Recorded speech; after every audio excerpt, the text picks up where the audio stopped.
Hello everyone, welcome to my YouTube channel. So मैं आप लोगों को परीक्षा वाणी जो हिंदी है ना, सामान्य हिंदी है, जनरल हिंदी है, एनसीईआरटी पर आधारित है ये पुस्तक और सभी एग्ज़ाम के लिए इम्पोर्टेंट है। तो सबसे पहले आपका फॉरेस्ट गार्ड है। मैं कोशिश करूँगी कि फॉरेस्ट गार्ड की एग्ज़ाम तक मैक्सिमम चैप्टर मैं आप लोगों के कंप्लीट करा सकूँ with extra fact. So start करते हैं ज़्यादा बातें ना करते हुए। फर्स्ट क्वेश्चन, बाय चांस कभी कभी हो जाता है कि किसी क्वेश्चंस में जल्दी जल्दी में हो जाता है कि ना, वैसे तो होगा नहीं, बट बाय चांस कभी आपको लगता है कि आपने मैम गलत आंसर लगा दिया। वैसे मैं ऐसा करती नहीं हूँ, बाय चांस हो जाता है तो आप मुझे कमेंट के माध्यम से बता सकते हैं और इसकी पीडीएफ आप टेलीग्राम से डाउनलोड कर सकते हैं विद आंसर की। इसकी आप लोगों को क्या मिल जाएगी, पीडीएफ भी मिल जाएगी। टेलीग्राम का लिंक आप लोगों को डिस्क्रिप्शन में मिल जाएगा।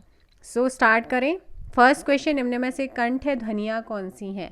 सो आपसे पूछा गया कि इनमें से कंठ ध्वनियाँ कौन सी हैं, है ना।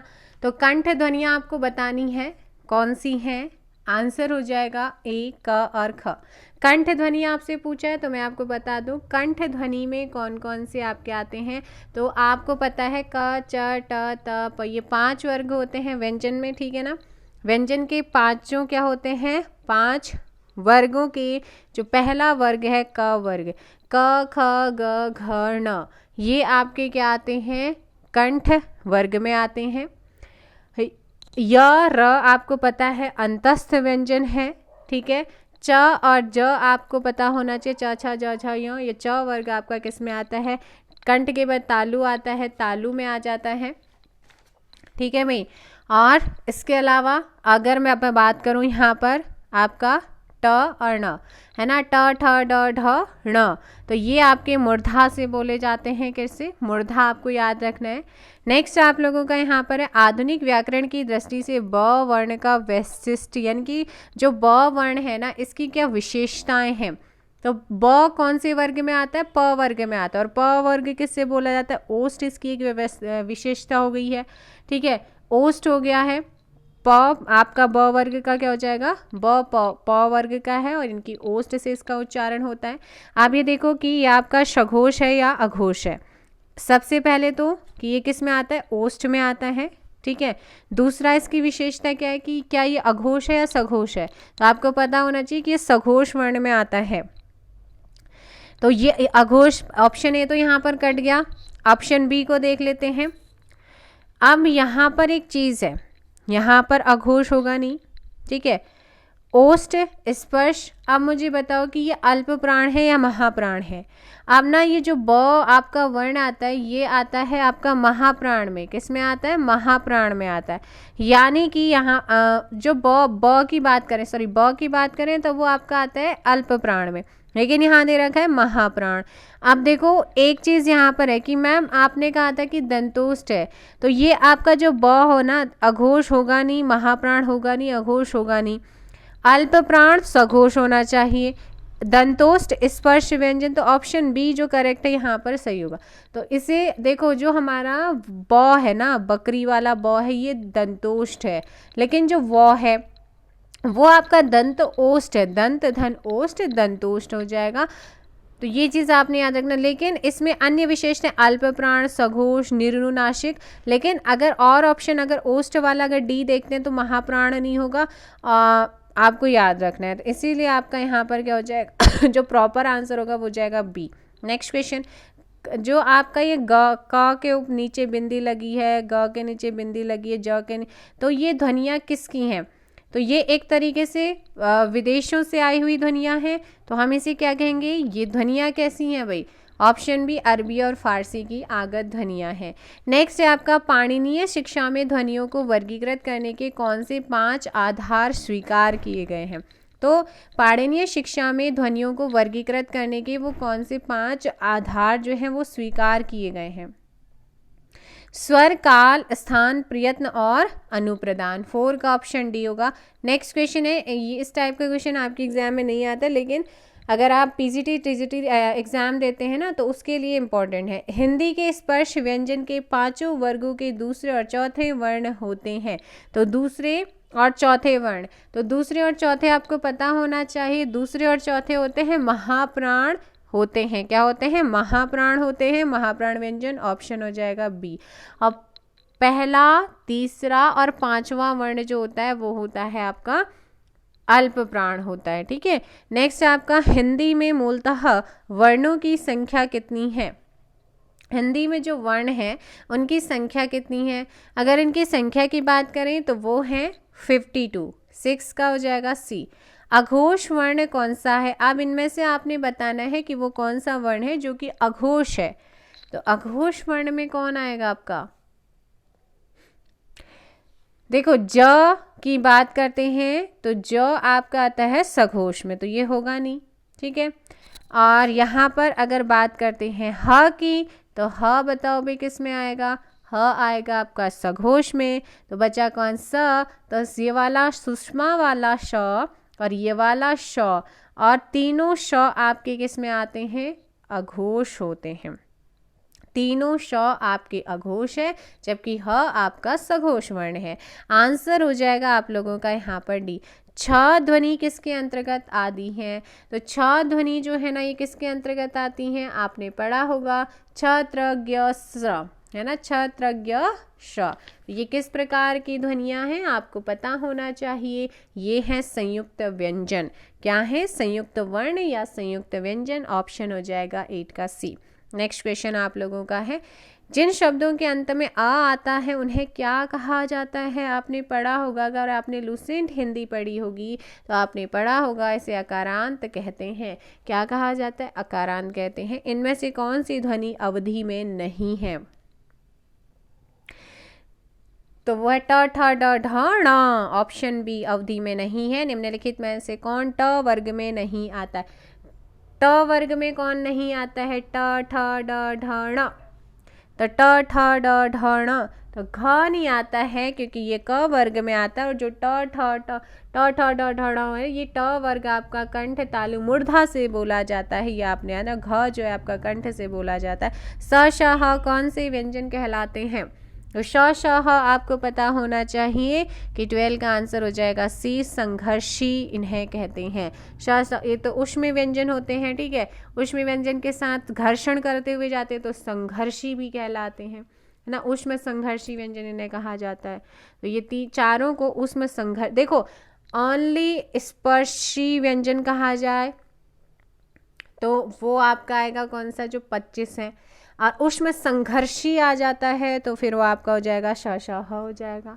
उत्क्षिप्त व्यंजन आपसे पूछ लेता है तो आपका ड और ढ इस टाइप का जो होता है वो आपका नीचे बिंदी लगी हुई मिलेगी। ठीक है, इसके अलावा अर्धस्वर आपसे पूछेगा तो य र ल व इन्हें अर्धस्वर भी कहते हैं। लुंठित व्यंजन र है, पार्श्विक व्यंजन ल है। ठीक है, आगत व्यंजन ज, जिनके नीचे जो है बिंदी लगी होगी इन्हें आगत व्यंजन कहा जाता है। चलिएगा, नेक्स्ट क्वेश्चन आप लोगों का यहाँ पर है। क्वेश्चन नंबर है आपका 13। निम्नलिखित में से कौन स्वर नहीं है? तो कौन स्वर नहीं है? स्वर आपने पढ़े होंगे, है ना। आ, छोटा, छोटी, छोटा उ, छोटा आ, छोटी ई, छोटा उ और री से ऋषि, ये आपके हस्व स्वर हैं 4। इसके अलावा आपके दीर्घ स्वर में बड़ा, बड़ी, बड़ाऊ, ए, आई, ओ, औ, ये 7 आपके क्या होते हैं? दीर्घ स्वर होते हैं।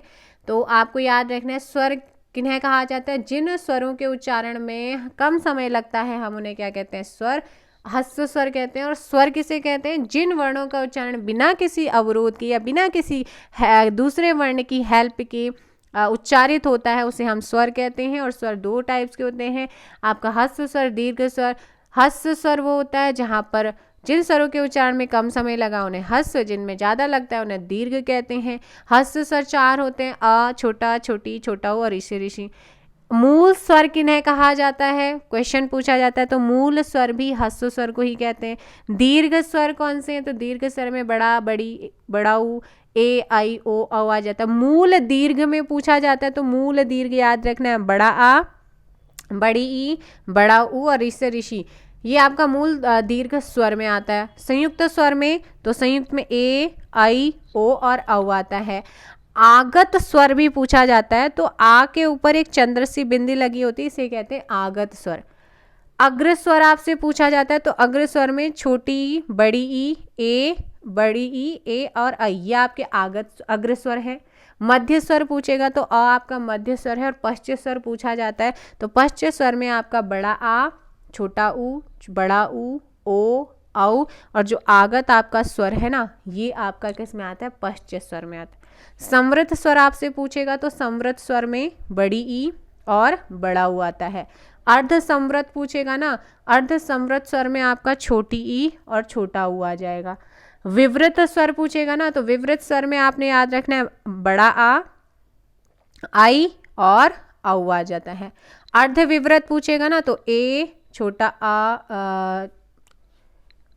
आ, ओ और आगत वाला। कुल व्यंजनों की संख्या बताओ मुझे जल्दी से। कुल मूल व्यंजनों की संख्या 33, ठीक है। स्पर्श व्यंजनों की संख्या आपसे पूछेगा 25।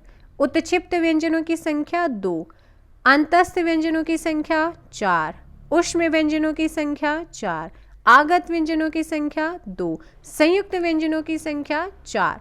अब जो संयुक्त व्यंजन है उनको याद रखना है।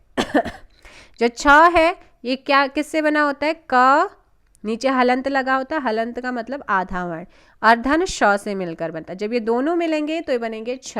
और ये जो आपका छ आता है किस वर्ण के बाद आता है पूछा जाता है, तो जो जिस वर्ण से पहला वर्ण जो होता है उससे इनका उसके बाद आता है, तो क के जो छ वर्ण आता है वो क के बाद आता है।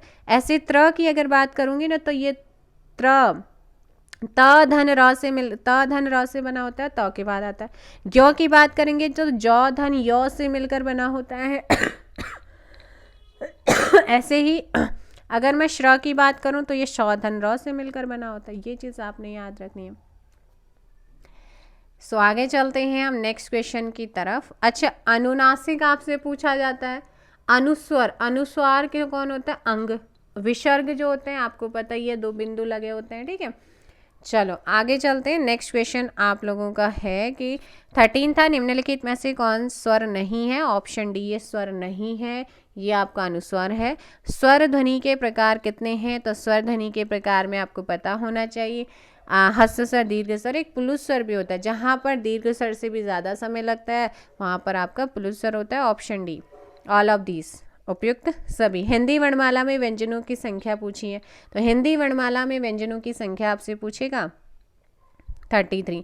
अयोगवाह कहा जाता है। अयोगवाह किन्हें कहा जाता है बताइएगा। अयोगवाह कहा जाता है विसर्ग को, तो ये आपका क्या होता है, विसर्ग। इन्हीं को विसर्ग आपको याद रखना, ये विसर्ग है। अहाँ खाली ये बोल देना तो ये आपका विसर्ग है। ये क्या है, अयोगवाह है। क्या है, अयोगवाह, आपने ध्यान रखना है। चलेगा नेक्स्ट क्वेश्चन। मोस्टली चीज़ें मैंने आप लोगों की कवर कराई हैं।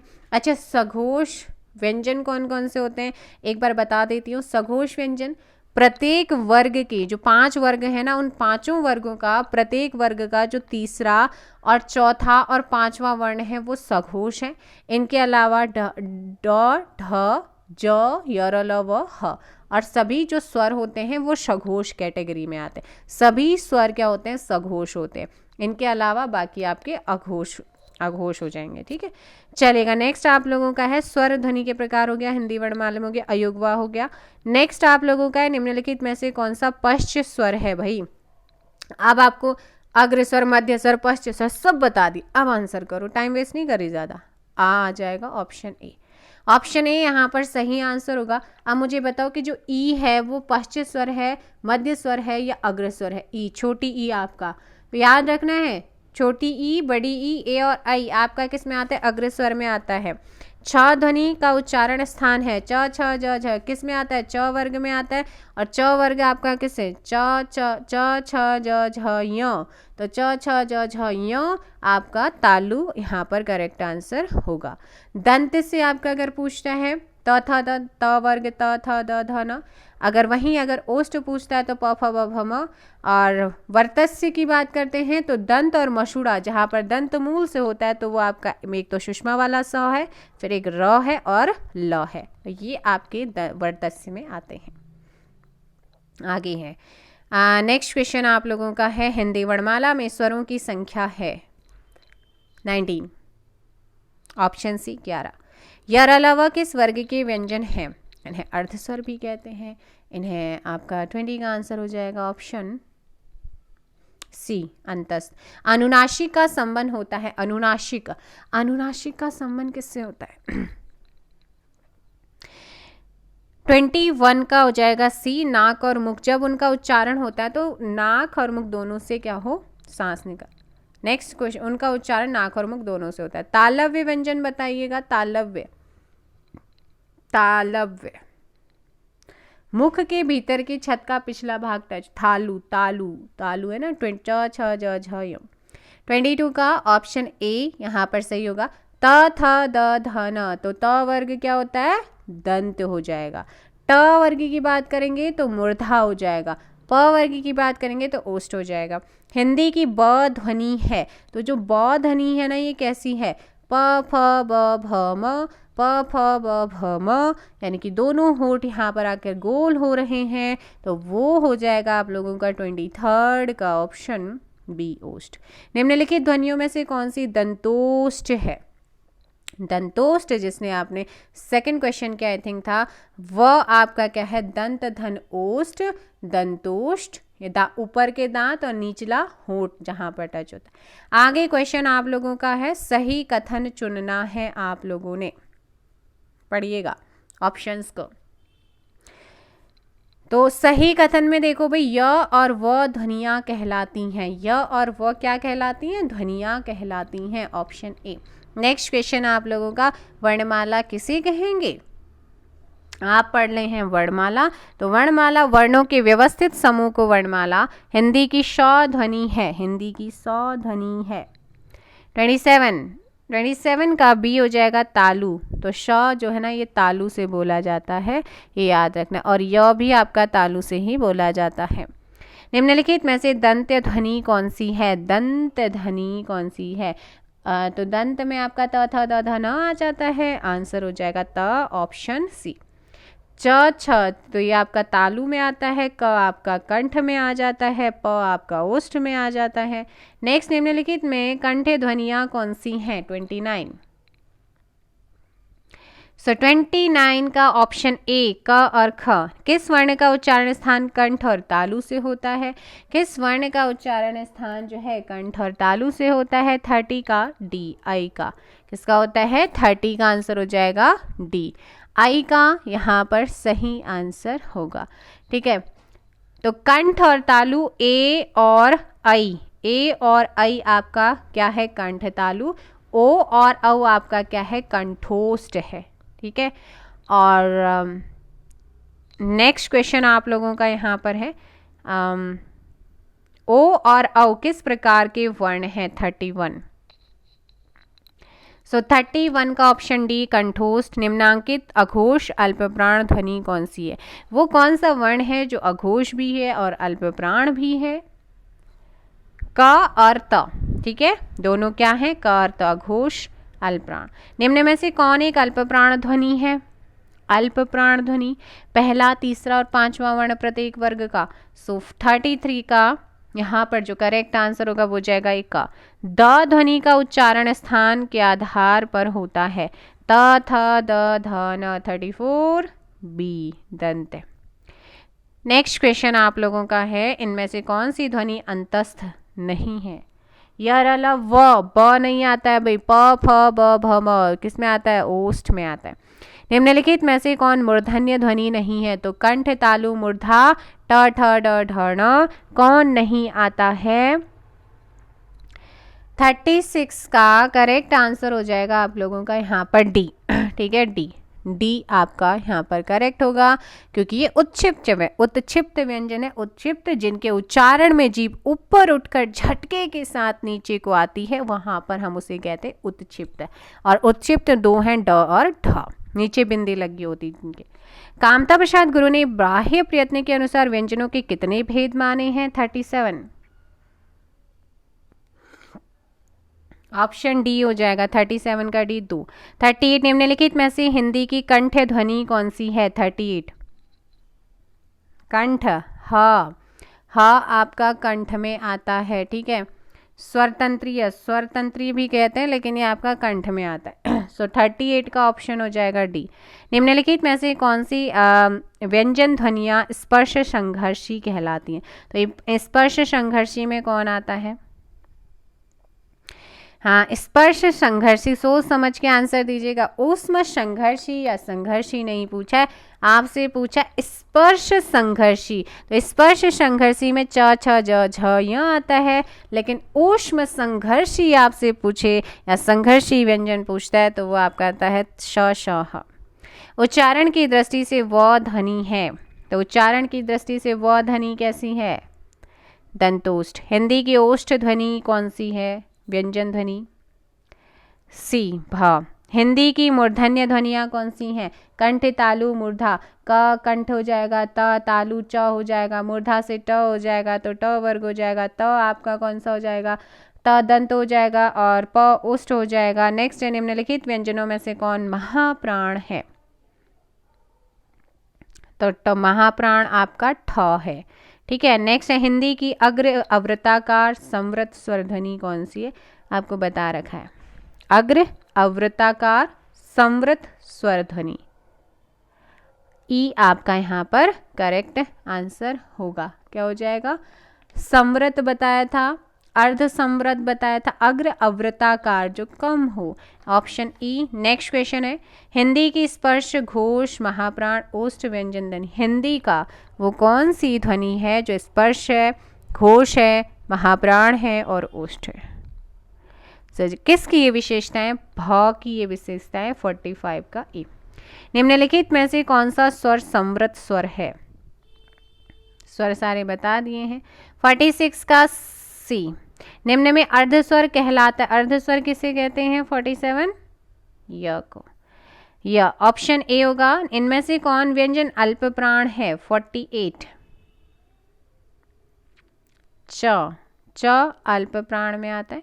नेक्स्ट आपका मात्रा स्वर को क्या कहते हैं? मात्रा स्वर को समरूप ग्रफीम। भाषा निर्माण की इकाइयों का सही अनुक्रम है ध्वनि, शब्द, पद और वाक्य। निम्नांकित में से उच्चारण स्थान के आधार पर कंठ से लेकर विवर में उच्चारित व्यंजन ध्वनियों का सही अनुक्रम क्या है? कंठ, तालु, वर्तस, दंत और ओष्ठ, ऑप्शन ए 52 का ए। निम्नलिखित में से ओष्ठ ध्वनि नहीं है 53।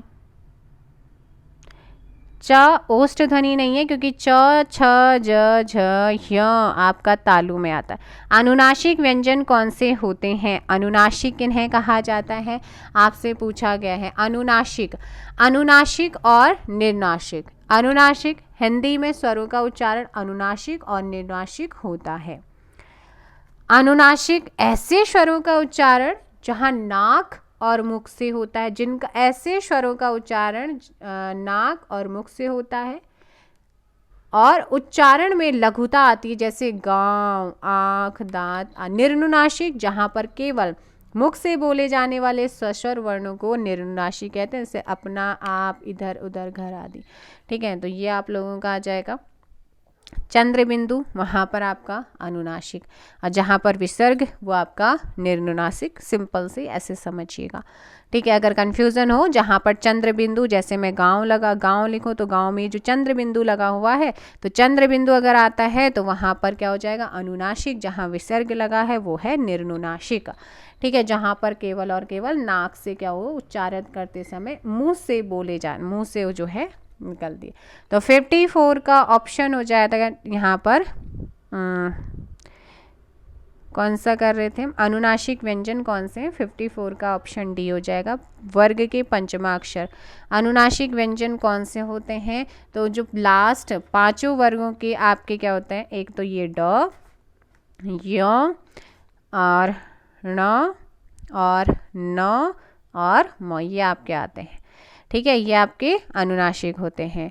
क्या होते हैं? अनुनासिक। यहाँ पर याद रखना है। नेक्स्ट है कंठोष्ठ ध्वनि का। अच्छा, आपसे पूछा था कि कौन सी है, तो कंठोष्ठ ध्वनि का उदाहरण है।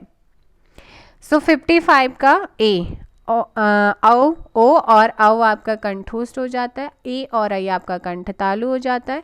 नेक्स्ट आपका श्र एक संयुक्त व्यंजन है। इसमें किन दो वर्णों को सम्मिलित किया है? तो यहाँ पर श और र को और श के बाद ये आता है। नेक्स्ट आपका नासिक के व्यंजन की पहचान करें। नासिक के व्यंजन की पहचान करेंगे आप, आपको अभी जस्ट बताया है। और ये जो होते हैं ना नासिक की, ये अल्प प्राण होते हैं और इनकी विशेषता होती है कि सघोष होते हैं। अल्प प्राण होंगे, सघोष होंगे, और बाकी आप उच्चारण कैसे कैसे करते हैं आपको बता चुकी हूँ। सो 57 का ऑप्शन हो जाएगा बी, है ना, बी। ठीक है, और ये किस में आता है, च छ च वर्ग में आता है, तो ये च यानी कि तालु से उच्चारित होता है। स्वरों के उच्चारण में लगने वाले समय को क्या कहते हैं? सो उसे कहते हैं मात्रा। 58 का ए। नेक्स्ट क्वेश्चन, निम्नलिखित में से कौन सा वर्ण सघोष महाप्राण है? सघोष भी है और महाप्राण भी, वो कौन सा वर्ण है? छ, च छ ज छ, चौथा वर्ण। स श के अंतर्गत आते हैं, तो ये किसके अंतर्गत आते हैं? 60 का करेक्ट आंसर होगा। देखो जो आपके तीनों श हैं ये अघोष हैं, तीनों ही महाप्राण हैं, और जो आपका ये वाला श है ये तालु से बोला जाता है, सुषमा वाला स आपका वर्तस्य है, और ये वाला स मूर्धा से बोला जाता है। इनकी ये विशेषताएं हैं। तो ये आता है किसमें? 60 का आंसर हो जाएगा ऑप्शन ए, ऊष्म। और ये ऊष्म संघर्षी व्यंजन भी कहलाते हैं। इनमें से अंतस्थ वर्ण कौन से हैं? ह्य र ल व, ऑप्शन ए। प्रयत्न के आधार पर ल किस प्रकार की ध्वनि है? तो प्रयत्न के आधार पर जो ल है वो किस प्रकार की ध्वनि है आपसे पूछा गया है, बताइएगा। Question number 62। सो 62 में आप लोगों ने ध्यान रखना है कि जो करेक्ट आंसर होगा ना वो हो जाएगा ऑप्शन ए, पार्श्विक। उत्क्षिप्त व्यंजन का उदाहरण कौन सा है? ऑप्शन डी आपको बताया था। संयुक्त व्यंजन नहीं है, इनमें से कौन जो है संयुक्त व्यंजन नहीं है? 64। अच्छा, भाषा विज्ञान की दृष्टि से ऊ किस प्रकार का स्वर है? 65 पश्च संवृत में आता है। नेक्स्ट क्वेश्चन आप लोगों का है, हिंदी वर्णमाला में अंग और अह क्या है? सो गाइस ये अयोगवाह है। निम्न में से कौन सा व्यंजन संघर्षी है? हाँ। इनमें से कौन संयुक्त व्यंजन नहीं है? फ। निम्नलिखित व्यंजनों में से कौन सा संयुक्त व्यंजन नहीं है? 69 का बी, श। नेक्स्ट क्वेश्चन 70, इनमें से कौन सा व्यंजन स्पर्श संघर्षी है? ज। हिंदी शब्दकोश में छ का क्रम किस वर्ण के बाद आता है? क। ए के उच्चारण स्थान का नाम क्या है? कंठतालु। क्या है? कंठतालु है। कौन सी ध्वनि महाप्राण नहीं है? ज। निम्न में से कौन सा व्यंजन पार्श्विक है? ल क्या है आपका? पार्श्विक व्यंजन। तो ये थे आप लोगों के वर्णमाला से रिलेटेड। इससे बाहर मुझे नहीं लगता कि यूकेपीएससी इससे बाहर कुछ भी आपसे पूछेगा। जो भी पूछना होगा वो यहीं से आप लोगों के क्वेश्चन पूछेगा। ठीक है, तो अल्प प्राण महाप्राण आप लोगों को पता होना चाहिए। अल्प प्राण मतलब कि अल्प यानी कि कम, वायु प्राण मतलब अल्प मतलब कम, प्राण मतलब वायु। ऐसे वर्ण जिनके उच्चारण में जो है फेफड़ों से जो श्वास है वो वायु जो है ना वो फेफड़ों से कम निकलती है, तो वहाँ पर होता है अल्प प्राण। जहाँ ज़्यादा निकलती है वो होती है महाप्राण होता है। प्रत्येक वर्ग में पहला, तीसरा और पांचवा वर्ण, साथ में य र ल व अंतस्थ व्यंजन आपके अल्प प्राण होते हैं। इसके अलावा महाप्राण की बात करें तो प्रत्येक वर्ग का जो दूसरा और चौथा वर्ण है, साथ में जो ऊष्म वर्ण होते हैं ना, ये आपके महाप्राण में आते हैं। नासिक के आपको निर्नासिक, नासिक के और ये सारी चीज़ें पता चल गई होंगी। नासिक की ध्वनियाँ कौन सी होती हैं, कितनी होती हैं, है ना। और इसके अलावा भाई और क्या याद रखना है, सारी मोस्टली चीज़ें मैंने आप लोगों के कवर कराई हैं। सो मिलेंगे नेक्स्ट वीडियो में। फ़िलहाल के लिए इतना ही। Thank you so much, bye bye, take care, good night.